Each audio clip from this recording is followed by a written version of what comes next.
Good evening. Thank you for joining Lewis University's television network. Today is Thursday, November 9, 2023. I'm Citlali Romo. And I'm Allison Lakewitz. And we begin with our top national stories.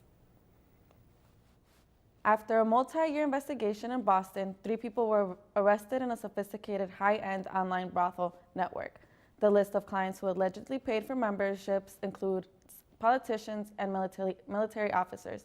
According to the criminal complaint, Han Lee, James Lee, and Jun Myung Lee operated 2 websites on the dark web, BostonTop10.com and Brown Eyed Girls VA.blog, by providing their license, credit card, and employer information. Users were get verified and were texted and offered commercial sex. 2 of the 3 defendants were in court Wednesday and will be kept in custody for the other hearing next week. A fire at a chemical plant broke out yesterday in San Jacinto County, Texas, about 60 miles from Houston. According to officials, it's at a petroleum processing plant called Sound Resource Solutions. The company's website says it focuses on recycling and redistributing chemicals, including acids and solvents. A thick black plume of smoke could be seen over the plant. Officials haven't said what is burning. Multiple fire agencies have been called in to fight the blaze. Nearby private school students were forced to evacuate, and residents within a mile were urged to shelter in place. A spokesperson for SRS says 1 employee suffered a minor injury and is being treated for burns. The Justice Department has opened a civil investigation into the police department in Lexington, Mississippi. During a press conference in Jackson Wednesday, Assistant Attorney General Kristen Clark pointed to several allegations that led to the probe. Lexington police officers are accused of having roadblocks to target black drivers, stopping and arresting people without justification, and to have used force against people who weren't a threat of law to enforcement. Clark said the Lexington Police Department appears to have violated First Amendment rights by routinely arresting people merely for using profanity. A former CIA officer faces up to 30 years in prison for sexually assaulting women. Court documents show 47-year-old Brian Jeffrey Raymond has pleaded guilty to sexual assault. He admits he drugged and abused women at Overseas Embassy housing for more than a decade. Raymond also acknowledges recording and photographing 28 nude women without consent. The Justice Department says his plea deal includes restitution payments along with prison time. 8 people died in a 2-vehicle crash in Zavala County, Texas. One of the vehicles is possibly tied to a human smuggling operation. According to Texas Department of Public Safety, the driver from Houston, suspected of human smuggling, crashed head-on into an SUV, causing it to burst into flames. The driver and passenger in the SUV died as well as the driver and the passenger in the car. The investigation is ongoing. Up next, we will have your local news. We'll be right back.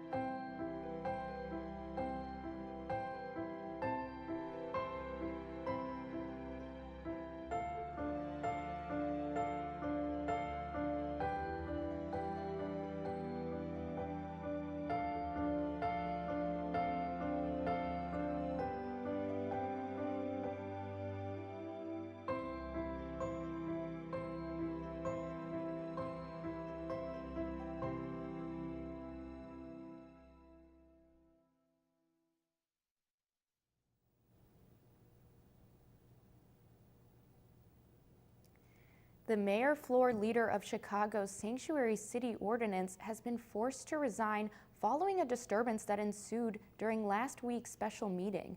Alderman Carlos Ramirez Rosa, who represents the 35th Ward, is accused of bullying his colleagues. In another incident, Ramirez Rosa grabbed one alderwoman to prevent her from going into the council chambers.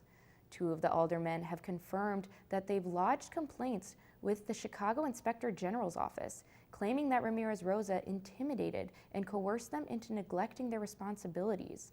As a result, there are demands for a public apology to be made within the council chambers.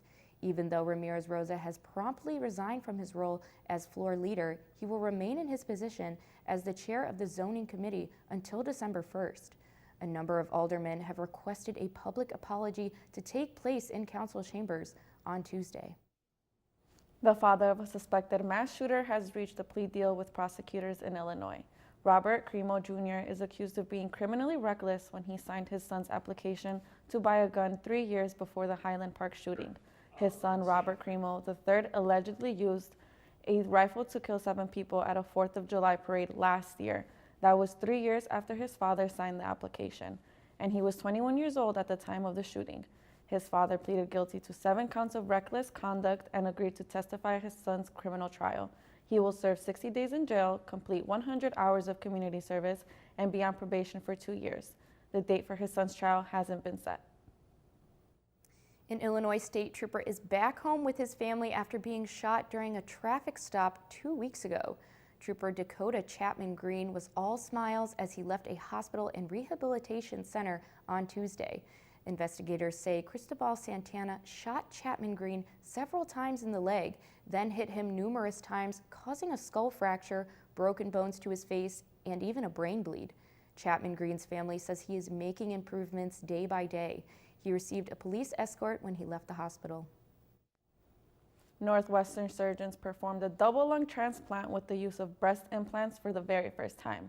Earlier this year, 34-year-old Davy Buer lungs stopped working due to smoking, vaping, and infection following the flu. He was transferred to Northwestern Memorial Hospital in Chicago, but Boyer was too sick for the transplant, and more time was needed to find a donor. Surgeons removed his lungs and needed to keep the hearts intact. That's where the breast implants came in. They used double D implants inside his chest cavity to temporarily keep the heart where it's supposed to be. Just a few days later, surgeons removed the placeholder breast implants and inserted the donor lungs. Boyer was released from the hospital in September and is continuing with therapy at a rehab facility. An off-duty South Suburban police officer is facing homicide and DUI charges after a fatal crash in DeKalb County. 25-year-old James Corlejo is alleged to have caused a two-way crash Sunday while driving under the influence of alcohol. Police said a woman in one of the vehicles involved in the crash was seriously injured and taken to a hospital where she later died. 3 other people in the same car suffered minor injuries. Corlejo is due in court next month. If found guilty of his charges, he could face up to 14 years in prison. When we return, we will have our entertainment news. And later, we will have your Lewis Spotlight and Sports Update.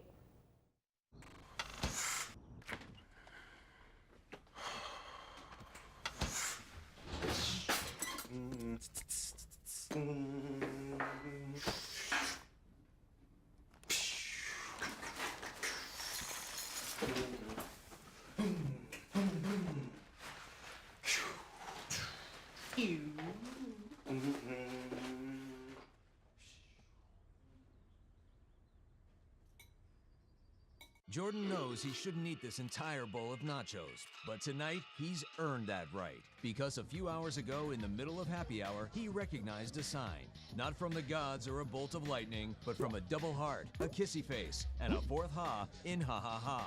That's when Jordan knew he was buzzed. So when it was time to go, he got a ride home instead of driving. Be a legend like Jordan. Recognize your buzzed warning signs and get a ride home. Buzz driving is drunk driving. Actress Megan Fox is sharing a very personal and heart-wrenching part of her life.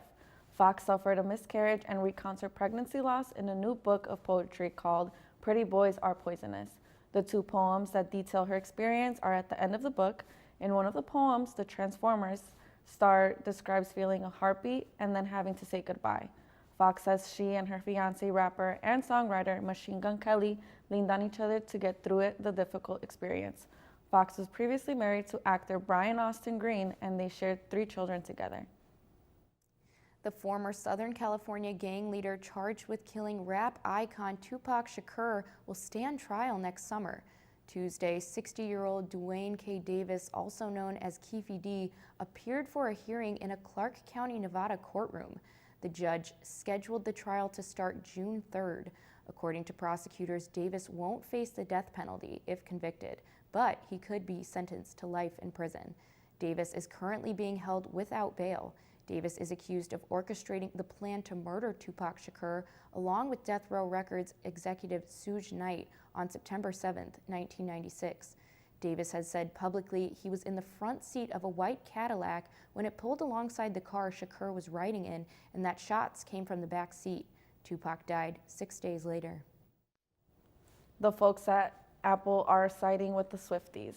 They're naming Taylor Swift the 2023 Artist of the Year. Apple Music says 65 of her songs have hit the global daily top 100 in the past 10 months.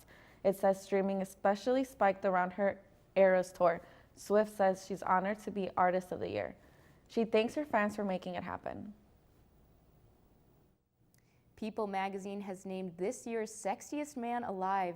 Actor Patrick Dempsey was revealed as the new face of the title on Tuesday's episode of Jimmy Kimmel Live. After hearing the news, the 57-year-old Bridget Jones baby actor told People magazine he was, quote, completely shocked. Dempsey began acting in the 80s, starring in the movie Can't Buy Me Love, and most recently known as McDreamy, Dr. Derek Shepherd from Grey's Anatomy. You can see more of the Sexiest Man Alive on the big screen coming up in December. Dempsey will star as an Italian race car driver in the upcoming Ferrari biopic. Renowned Canadian poet Rupi Kaur is turning down an invitation from the White House to celebrate Diwali. In a social media post, Kaur cites the U.S. support of Israel's continued attack of Gaza as the reason, saying support of Israel was akin to genocide against Palestinians. Kaur said Diwali is a time to reflect on what it means to fight for freedom against oppression. Kaur is demanding accountability from the U.S. administration and is asking others to do the same. She joins a host of others asking for a ceasefire in Gaza. So far, no comment from the White House on her refusal to attend. Up next, we will have your Lewis Spotlight. Then we will have your Lewis Sports Update. Stay with us.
Jordan knows he shouldn't eat this entire bowl of nachos, but tonight he's earned that right because a few hours ago in the middle of happy hour, he recognized a sign. Not from the gods or a bolt of lightning, but from a double heart, a kissy face, and a fourth ha in ha ha ha. That's when Jordan knew he was buzzed. So when it was time to go, he got a ride home instead of driving. Be a legend like Jordan. Recognize your buzzed warning signs and get a ride home. Buzz driving is drunk driving.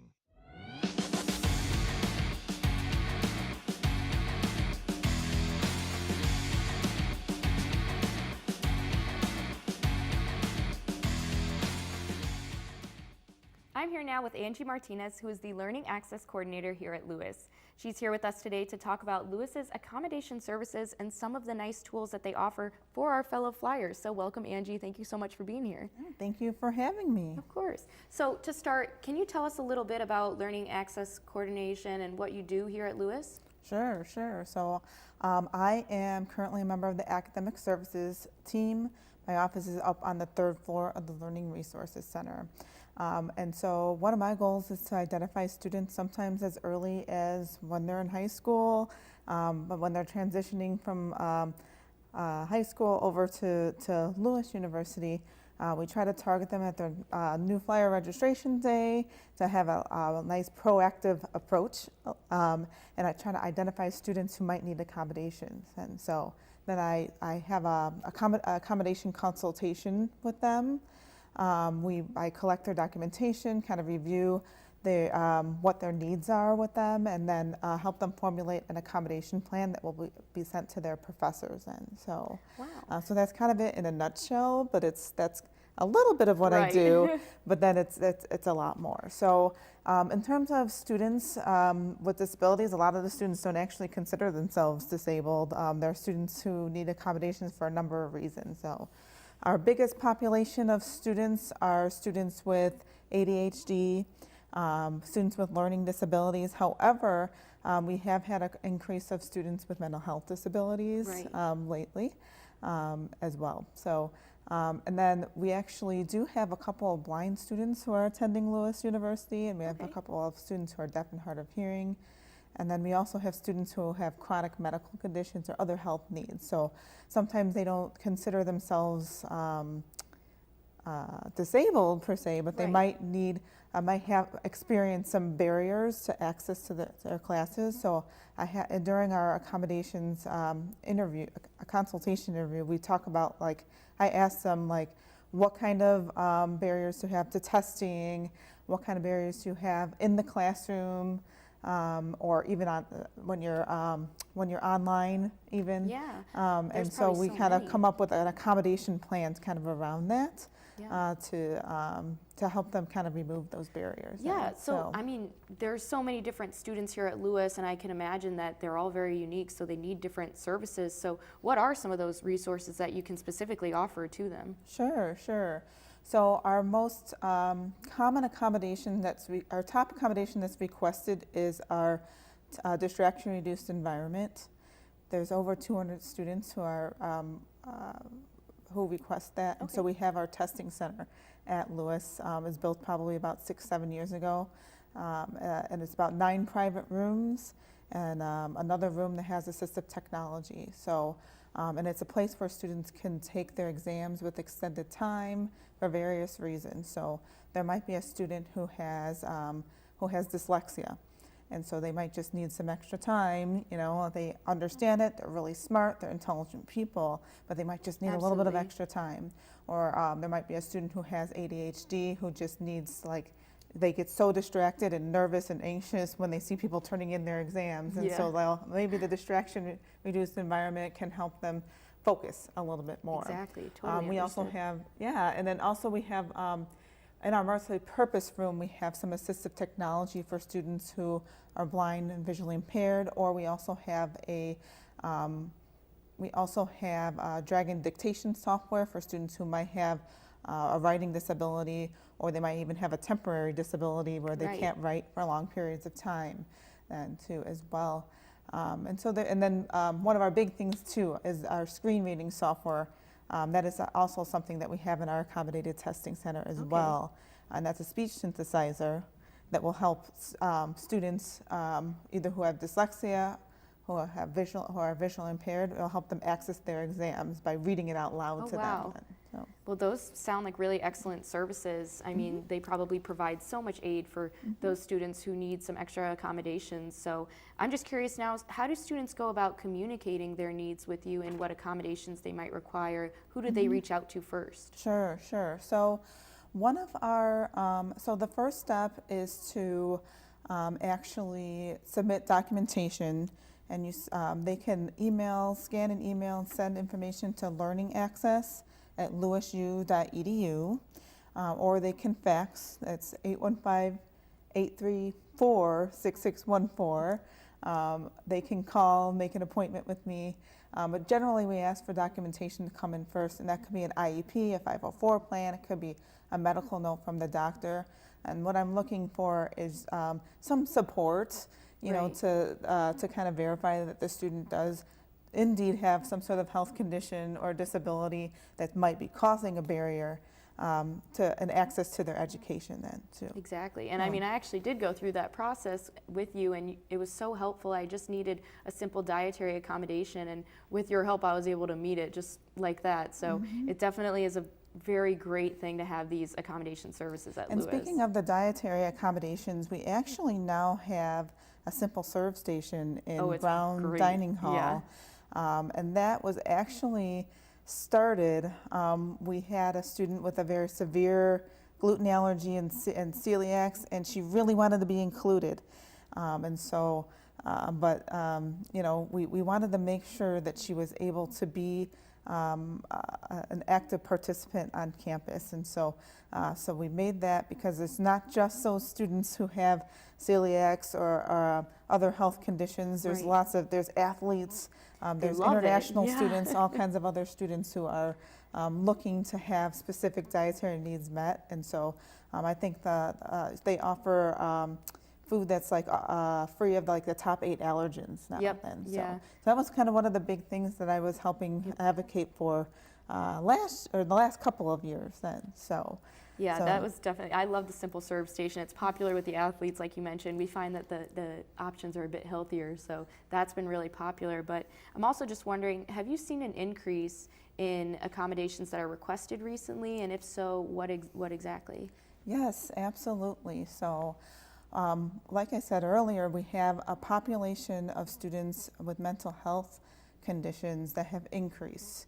And part of it is probably the stigma around mental health. I think people, we're used to be a little bit less likely to ask for help, but that number is actually increasing. It's actually increasing and it has almost exceeded the amount of students with learning disabilities. I think we have probably like 60 or 70 students with learning disabilities, and then maybe 80 or 90 students who just decided to register for accommodations with mental health disabilities. Yes, And so, wow. and sometimes some of the accommodations that they might be eligible for, I think one of the more common one would be some sort of leniency, like with the course attendance policy. And that one can be really controversial, especially, how does the professor know, okay, so a student is sick, they can get a doctor's note, but when it's like a chronic medical condition Right. or a chronic mental More health severe, disability, right. so sometimes that's one of the more popular things that they ask for.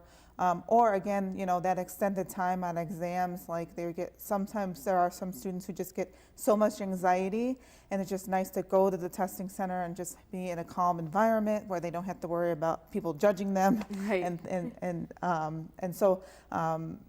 sometimes having that extended time so they can take breaks. I know in the wellness center, they talk to students about different techniques that they can try during their exams if they're starting to feel overwhelmed. Sometimes they can just close their eyes and count or identify things in the room and things like that. And so being able to kind of step out of the classroom and go to the testing center, they can focus then and show what they're actually learning. Exactly. Then, so. That's a huge plus. And I mean, again, I'm really glad that you brought up the mental health stigma. And it might not be that the number of students with mental health issues is increasing, but maybe just that they're more aware of it and they're more willing to discuss that. So it's great to see that you're being so proactive, and I know that it's a big help to a lot of the flyers here. So I'm also, speaking of the flyer community, what are some ways that students can help out other students with disabilities? Sure. And so we do have some students who are screen reader users on campus. So there are students who have print disabilities. So that might be dyslexia, a reading disability, blind or visually impaired, and they use screen readers. And so, like I said earlier, they use the text-to-speech or the screen reader that will, it's a speech synthesizer that reads everything on the page. It'll read our website, it'll read a document. We have Blackboard Ally, and that can convert information into alternative formats. And that could be audio, it could be converted to different languages, things like that. That's amazing. But what we really want to do is include more of these students in the outside activities. So we have a way to share this message with our professors, and I've gone to a lot of department meetings and said, make sure your classes are accessible, make sure that you're making sure that your documents are readable with the screen reader. But we have run into some issues with our emails. A lot of students are creating posters, beautiful posters in Canva, Adobe, and they're putting them in the emails, and they're great, but then the screen reader is either skipping over Right. them, or the screen reader is just saying image 1236543, which doesn't mean anything for No. our students who are blind or visually impaired or using the screen readers.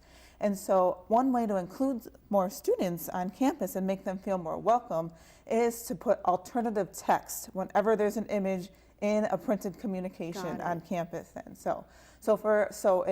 if you're using Outlook, for example, you can go up into the options and go into the accessibility options and do an accessibility check. And oftentimes the Wow. first thing that will pop up then will say, this image needs alt text.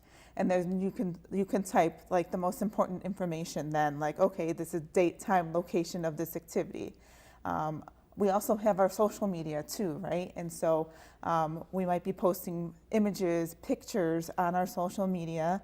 And so it's helpful to have the alternative text also included in the social, on that image then. So, and when we include alt text, we want to say like, okay, this is what's important about this image. So for instance, there was recently the art gallery put out this beautiful poster. And so I worked with their department, and they added the alt text and actually described, what the image was That's then in the amazing. email, and it was, I think it was like an image of either Rosa Parks or a musician or something like Yeah. that, and that was described, and it gave a lot more meaning to what their communication was then. Definitely, and So- it's important to include everyone, and that's an excellent tool to use. And now that I know that, I'll be sure to use that alt text so everyone can read it. So Yes, and so the other, where I haven't gotten to talk to yet is our sports, like athletics, NCAA, and their communications. And so we want students to be able to go and be able to listen with the screen reader to get the information that they need and be invited to these sports events and things like that. Absolutely. So that's another thing that we can work on as a campus and a community. And just having events in general, just think about like we have students who are blind, students who are deaf and hard of hearing. We play videos. Videos are so popular. Adding captions, as even the automatic captions are way better now Yep. than they used to be back in the day. So automated captions and just going into YouTube and just kind of correcting the captions so that they're more accurate. One of the more popular things now is open captions. So closed captions is captions that are toggled on and off. So if you're doing a YouTube video, you have that option to add the closed captions. You can toggle them on and off. Or open captions means that you can't turn them off. And we're seeing that a lot now on TikTok, where Yeah. it's like the person's there talking and then there's like the open captions. It's actually kind of cool It and is. popular and fun and cool to watch, even if you're not deaf or hard of hearing then. Right. So some of those little things can really enhance videos and also like add the extra access for students with disabilities or different conditions then. Or even our international students too. They don't have a disability, but that Exactly. could be a barrier, a language barrier too. So sometimes when they can read along with something, that can help them also learn the language too. Right, it's an extremely useful tool for everyone, not just students with disabilities. So that's a great point. And also, maybe we'll head over to Neil Carey Arena now, or the Philip Lynch Theater even, and see what kind of accommodations they can include for those students. Because again, the more stands that are in the fans or in the audience, the better. And we're a really tight-knit community here at Lewis. So I just want to, on behalf of everyone, thank you for all that your department does, and it means a lot for everyone. So thank you so much for joining me today, and everyone be sure to stay tuned because we'll have your Lewis Sports Update next. I would if I could go back and change it all. I would. I think I'm gonna miss you the most. I'm sorry. I'm so sorry. I'm so sorry. Or maybe it's just the little moments. If I could go back and change it all. If I could go back, I would. But I can't.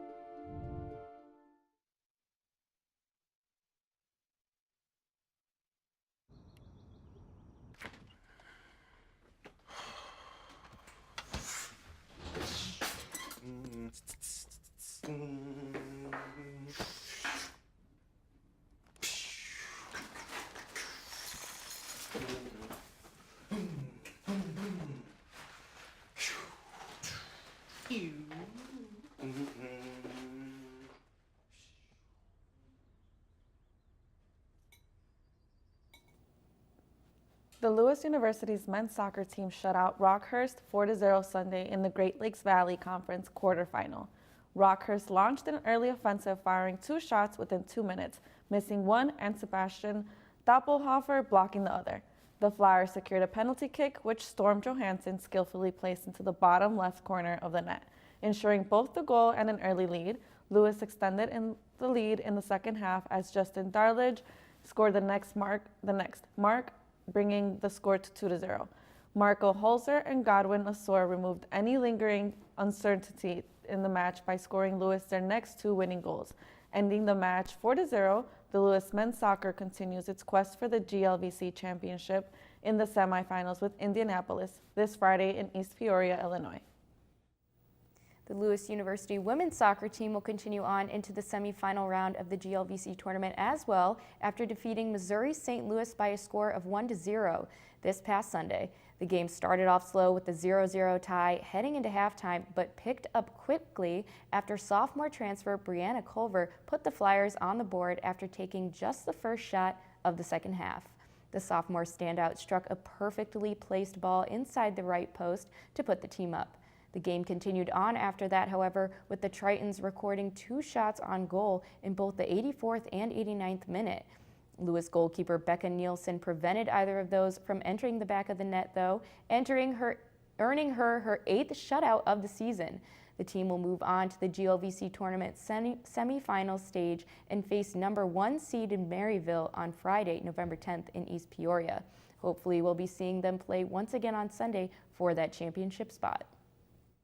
The Great Lakes Valley Conference has announced sophomore Ty Dottie as GLVC's Men's Golf Player of the Week. Dottie earned this award last weekend by performing at the Kentucky Wesleyan Invite. Dottie tied for the 5th place in the 80th Golfers Invite at the Pro Club after shooting a 2-round score of 143.